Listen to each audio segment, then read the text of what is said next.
විසිතුරු මාළු අපනයනය කරන සමාගමක් එක්ක තමයි දිගටම කටයුතු කරන්නේ. දැන් මම ෆාම් දෙකක් කරගෙන යනවා. මම අද මෙතන ඉන්නේ ඒ සමාගම අයිතිකරු නිසා තමයි. අපේ ෆාම් එකෙන් අපිට ඉල්ලලා දෙන මාළු 5000ක්. නමුත් ප්‍රශ්නේ තියෙන්නේ අපිට මාළු 5000ම එක මාසයකට දෙන්න, ඒ කියන්නේ නිෂ්පාදනය කරගන්න බෑ. සමහර මාසෙට මාළු 5000 6000 ගහලා තියෙනවා එක්ස්පෝර්ට් එකට කම්පැනි එකට. අපි කොච්චර මේ මාළු නිෂ්පාදනය කරත් අපනයනයකරුට ඒ නිෂ්පාදනය මදි. එයාට අවශ්‍ය කරන ප්‍රමාණයෙන් අපි දෙන්න ඕන මාළු. අපේ රටට විදේශ විනිමය උපයන්න තියෙන ලොකුම අවස්ථාවක්. ඕනම මාළුවෙක් රට යැවීමට හැකි අපෙන් විමසන්න ඕනේ. ඔයාලට මේ මාළු ඉන්නවා අපි ගාව අපෙන් අවශ්‍යයිද කියලා. පොකුණු වල දාගෙන මාළු දාගෙන ලක්ෂ ගණන් වලින් මාළු දාගෙන ඉන්නවා. නමුත් අපනයනය කරන සුදුසු තත්ත්වයේ මාළු නැහැ. ගුණාත්මක භාවයෙන් ඉහළ මාළුවෙක් දෙන්න ඕනේ. නැත්තම් අපිට කම්ප්ලේන් එනවා, ඕඩර්ස් නැති වෙනවා. මඩ පොකුණු වල තියෙන මාළුත් අපි ගන්නවා. විසිතුරු මාළු ටැංකිය වල ඉන්න මාළු නම් අපිට ඒ වෙලෙම පැක් කරන්න පුළුවන්. හොඳ කන්ඩිෂන් තත්ත්වයේ ඉන්නවනම්.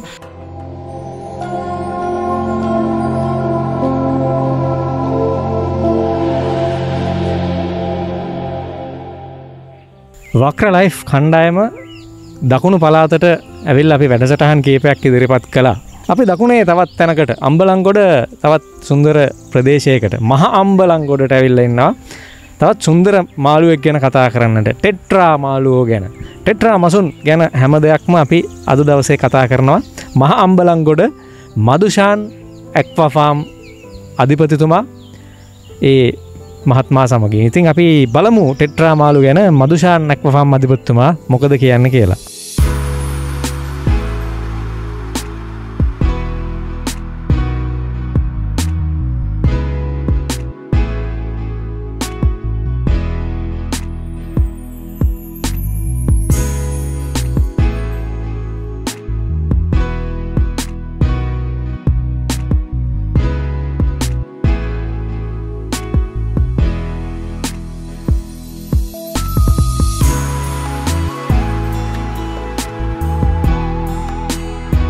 ටෙට්‍රා මාළුවෝ ගැන දකුණේ ඉඳලා දකුණු රටේ ඉඳලා කතා කරන්න හදන්නේ චානක මදුෂාන් මහත්මයා ඉන්නවා. මදුෂාන් ඇක්වා ෆාම් ආයතනයේ අම්බලන්ගොඩ මහා අම්බලන්ගොඩ. එහෙමද මහා අම්බලන්ගොඩ හැදුනේ? එහෙම සාමාන්‍යයෙන් ඉතින් අපේ ගමේ නම මහා අම්බලන්ගොඩ. දැනට ටෙට්‍රා විසිතුරු මාළු විදිහට ටෙට්‍රා මාළු තමයි දැනට අපනයනය සඳහා පමණක් නිෂ්පාදනය කරනවා. ටෙට්‍රා මාළු සහ අනිත් මාළුත් දෙකම කරගෙන යනවා. හරි, ටෙට්‍රා මාළු ගැන අපනයනය වැදගත් මාතෘකාවක්. මුල ඉඳලා අගට බලන්න ඕන. වීඩියෝ එක අවසානයේ දුරකථන අංක තියෙනවා. මේ ටෙට්‍රා මාළු ගැන මුල සිට සරලව ඔබට කියලා දෙන්න හදන්නේ. එතුමාගේ වසර ගණනාවක අත්දැකීම් එක්ක මාළු හැදිල්ල, අපනයනය, මේ හැම දෙයක්ම ටෙට්‍රා ගැන කතා කරනවා. මේ ටෙට්‍රා මාළුවා ගැන පොඩි විස්තරයක් කරන්නකො. මේ මාළුවෙක් සාමාන්‍යයෙන් අපනයන තත්ත්වයට ගෙනියන තරම් ප්‍රමාණයකට වැඩිම සම්බන්ධයෙන් කොච්චර කාලයක් යනවද මාළුවා? සාමාන්‍යයෙන් මාස 3ක් වගේ කාලයක් ගත වෙනවා. සාමාන්‍යයෙන් අපි පරිණත වෙන්න මාළුවෙක් මාස 4ක් 5ක් අතර කාලයක් ගත වෙනවා පරිණත වෙන මාළුවෙක්. පාවිච්චි කරන ඉන්ග්‍රීඩියන්ට්ස් ටිකක් අපි අර එක්ස්පෝර්ට් එකට යනකොට ටිකක් හොඳ ඉන්ග්‍රීඩියන්ට්ස් පාවිච්චි කරන්න ඕනේ. නැත්නම් අපිට ගුණාත්මක මාළුවෙක් ගන්න අමාරු තත්ත්වයක් තියෙනවා. මාළු ඇද වෙන්න පුළුවන්. ඉසෝකෑම එහෙම ගහනකොට මාළු ඇද වෙනවා. දැන් කතා කරමු මේ මහත්තයා කොහොමද ටෙට්‍රා මාළු හදන තැනට ආවේ කියලා. දැන් මදුෂාන් මහත්මයා දැන් තරුණ කෙනෙක් විදිහට මේ සුරතල් මසුන් ව්‍යාපෘතියක් කරන්න, මේ සුරතල් මසුන් එක්ක වෘත්තියක් කරන්න හිතුනේ කොහොමද? ඇත්තටම මම කුඩාවදී ඉඳලම විසිතුරු මාළු තමයි ඒක ඇවිල්ලා ගෙදර ඉන්නකොට හොබි එකක් විදිහට තමයි මම මුලින්ම පටන් ගත්තේ. ඒ කාලේ ඉඳලම ඒ කියන්නේ මේ අංශයට යොමු වෙන්න අදහසක් තිබුණේ නැහැ. මම කරේ accounting කරේ ලෙවල් වලට. ඒ අංශෙන් තමයි යන්න බලාපොරොත්තු වුණේ. නමුත් මොකක්දෝ තියෙන හේතුවක් නිසා, මේකට තියෙන ඇල්මක් නිසාම මම මේ ව්‍යාපාරයට යොමු වුණා අවසානයේදී. ඒ කියන්නේ ඉස්කෝලේ යන කාලේ නම් ඔළුවේ අදහස පොඩ්ඩක් පැලවුණා.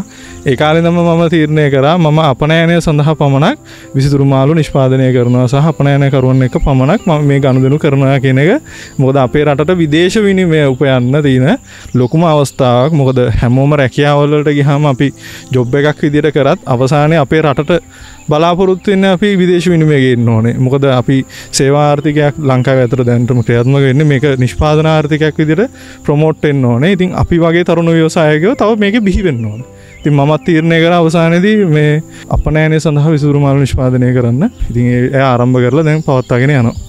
මාළු හදන්න පටන් ගන්නකොට වයස කීයද කියලා ඉස්සෙල්ලා අහනවා. පටන් ගන්නකොට වයස කීයද? මම ඇත්තටම ඉස්කෝලේ 6 වසරේ කියන අවුරුදු 11 වගේ කාලේ ඉඳලා තමයි දැනට මුලින්ම මාළු අභිජනනය කරන්න පටන් ගත්තේ. ඒ කාලේ නම් අද වෙනතුරුම දවස ගානෙම කරන්නේ ඒක තමයි. අද වෙනතුරු කියන්නේ දැන් වයස ඇහුවොත් අවුරුදු 27ක් වෙනවා දැනට වයස.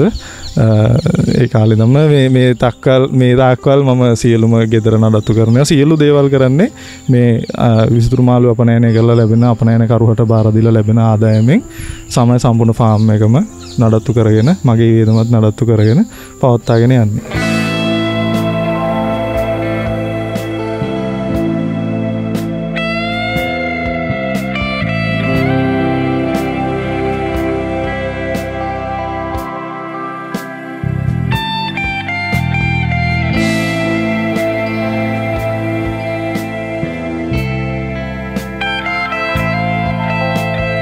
එක්ස්පෝර්ට් කරනකොට කොල්ලෙක් විදිහට මාළු අපි අහන්න ඕනේ ඒ වෙළඳ පොළ සකස් කරගන්න ඒ රහ කොහොමද කියලා.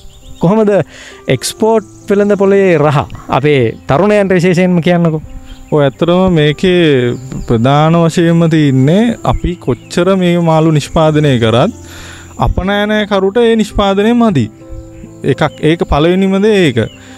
දෙවෙනි කාරණාව තමයි අපි තෝරා ගන්නකොට අපනයනය කරුත් එක්ක ගැන සම්බන්ධ වෙලා සහ සම්බන්ධයෙන් අපි මාළු නිෂ්පාදනය කරන්න ඕන. නැත්තම් එන්නේ අපනයනකරුටත් ඒ මාළුව මිලදී ගැනීමක් කරන්න බෑ. ඇත්තම තත්ත්වය ඒක.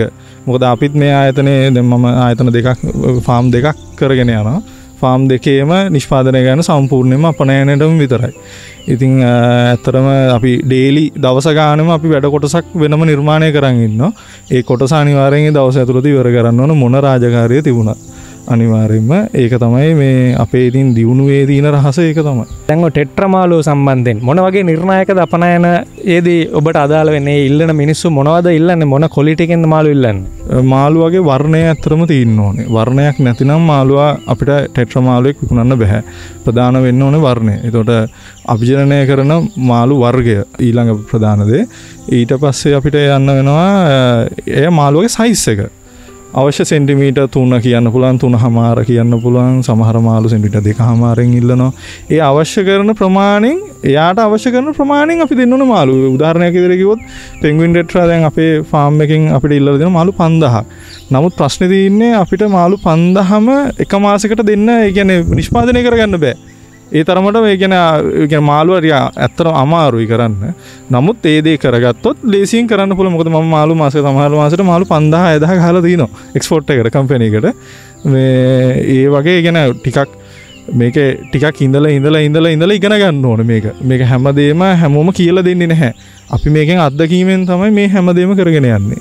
දැන් ටෙට්‍රා මාළුවව තෝරගන්න විශේෂ හේතුවක් තියෙනවද? මේ වෙළඳපොළ මේ ඉහළ මිල වටිනාකමකට අපනයනය කරන්න පුළුවන් කියන සාධකයෙන් මත ඔබතුමා ටෙට්‍රා මාළුව ප්‍රධාන කරගත්තද? එහෙම නැත්නම් තියෙන ලස්සන හරි මොකක් හරි දැකලා පොඩි කාලේ ඉඳලා ආස වෙලාද?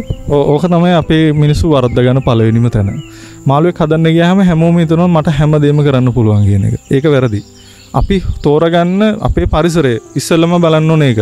පරිසරයේ ජලයේ තත්ත්වය, ඒ ජලයට හරි සරිලන මාළුව මොකಾದ කියන එක අපි ඒ අවශ්‍ය තැනට ඒ විදිහට ගලප ගන්න ඕනේ. අපිට ඒ දේ කරන්න බැරි නම් ඒ දේ නවත්තන්න ඕනේ. දැන් විශේෂයෙන්ම කියනවා දැන් මම කරන ෆාම් දෙකේම මම මොලි කරා නම් මම ආදා වෙනකොට අනාථ වෙලා. ඉතින් ඒ වගේ තත්ත්වයක්. දැන් ඒ කරන්න පුළුවන් දේ ගැන විතරක් ફોකස් කරන්න. මොකද මට කිව්වොත් කතා කරලා ඔයා මේ දේ කරන්න මට කරන්න බැරි නම් මං නවත්තනවා. මං කියනවා මට බෑ කියලා කරන්න. මොකද අපි කරන්න පුළුවන් අපේ තීන තත්ත්වය, පරිසර තත්ත්වය, ජලයේ තත්ත්වය, ඒ සියලු දේ අනිත් සාධක සියලු දේම එකතු කරලා තමයි අපි තීරණය කරන්නේ මේ මාළුව තමයි අපි අභිජනනය කරන්න සුදුසු, වර්ධනය කරන්න සුදුසු කියලා. ඉතින් අපනයනයේදීත් ඔය දේ අනිවාර්යයෙන්ම අදාළ වෙනවා. ඒගොල්ලොන්ටත් ගුණාත්මක භාවයෙන් ඉහළ මාළුවෙක් දෙන්න ඕනේ. නැත්තම් අපිට කම්ප්ලේන් එනවා, ඕඩර්ස් නැති වෙනවා. එහෙම ලොකු ප්‍රශ්න වෙනවා. අපි කියන්නේ අපි හදන දේ හරියටම හදන්න ඕනේ. නැත්තම් අර මං කතාවුත් තියෙන කරන දේ හරියට කරන්න ඕනේ. නැත්තම් නවත්තන්න ඕනේ කියලා. මේකත් ඒ වගේ දෙයක්. මදුෂාන්ගේ ෆාම් එකේ ප්‍රධාන වශයෙන් ඉන්නේ ටෙට්‍රා. ටෙට්‍රා වලට අමතරව තවත් මාළු වර්ග ගොඩක් ඉන්නවා. මේ මාළුත් හදන්නේ අපනයනයටමද? අපි දැනට විසිතුරු මාළු කරනවා, කොහාකෝ ෂෝට් ටේල් කරනවා, ඒන්ජල් කරනවා. ඒන්ජල් විශේෂයෙන්ම ඒන්ජල් ෆාම් එකක් වෙනමම කරගෙන යනවා. ඒන්ජල් කොටසක්. ඊට පස්සේ ඔස්කා කරනවා අපි, ටයිගර් බාබ් කරනවා, බියුටි බාබ් සහ බ්ලූ ෆින් බියුටි බාබ් කියන වෙරයිටිස් දෙක කරනවා. දැනට මාළු වර්ග 3ක් දැනට වැඩි දියුණු කරගෙන යනවා. සහ මේ මාළුන්ගේ එන පැටව අපි දැනට අපනයන සඳහා යවනවා. පියෝ බ්ලැක් කියන මාළුව ඒන්ජල් පියෝ බ්ලැක් කියන එක දැනට අපි පිටින් ගෙනාවේ නැහැ අපේ ෆාම් එකට. අපේ ෆාම් එකෙන්ම තමයි මේ මාළු අපිට ලැබුණේ. ඒ කියන්නේ අපි දෙමුහුම් කරලා ගන්න මාළු පැටවුන්ගෙන් පියෝ බ්ලැක් කියන ඒන්ජල් මාළුව විශේෂයෙන්ම අපිට හම්බ වුණා. නමුත් මේ මාළුව සාමාන්‍ය වෙළඳපොලේ ඉන්නවා. තව අලුත් වැරයිටිස් 3ක් දැනට කරගෙන යනවා. එකම කලර් එක තියෙන. නමුත් පැජස් වලින් ඒගොල්ලෝ මාළු වෙනස්. මේ මාළු වර්ග 3 තමයි දැනට අලුතෙන්ම අපි දැනට කරගෙන යන්නේ.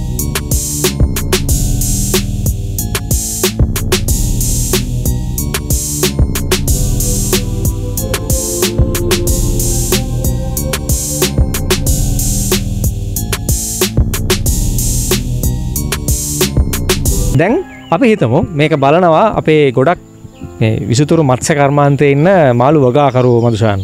මේ වගාකරුවන්ට හිතුනොත් දකුණේ වගාකරුවෝ බලනවා වෙන්න පුළුවන්, උතුරේ අය බස්නාහිර මේ රටේ සියලු දෙනා. ඔබට හිතුනොත් ඔබ ගාව ඉන්න මාළු තොග පිටරට යවන්න මදුෂාන් හරහා. මොකද මදුෂාන් මේ රටට විදේශ ආදායම අරන් එනවා. ඔහු අපනයනය සඳහා සමාගමක් ක්‍රියාපදිංචි කරගෙන ඔහු ඒ කටයුතු කරනවා. දැන් ඔබට ගෙදර ඉඳලා රට යවන්න බැහැනේ. ඔබ රට යවන කෙනෙක් එක්ක සම්බන්ධ වෙන්න ඕනේ. ඔබත් එක්ක කොහොමද සම්බන්ධ වෙලා ඒ රට යවන්න මාළු අරගන්නේ? ඔබ මොන වගේ මාළු මොන කන්ඩිෂන් එකේ මොන තත්ත්වෙන්ද අපේක්ෂා කරන්නේ? ඇත්තටම අපිට විසිතුරු මාළු අවශ්‍ය වෙන්නේ උසස්ම තත්ත්වයේ විසිතුරු මාළු. මොකද අපි රට යවනවා කියලා මාළු වගේ පොඩි හරි යම් හරි ඇදයක් තියෙනවා නම් අපිට මේ මාළුව යවන්න බෑ. විශේෂයෙන්ම කියන්න ඕනේ මේ මාළු වර්ගවල කලර්ස් තියෙන්න ඕනේ.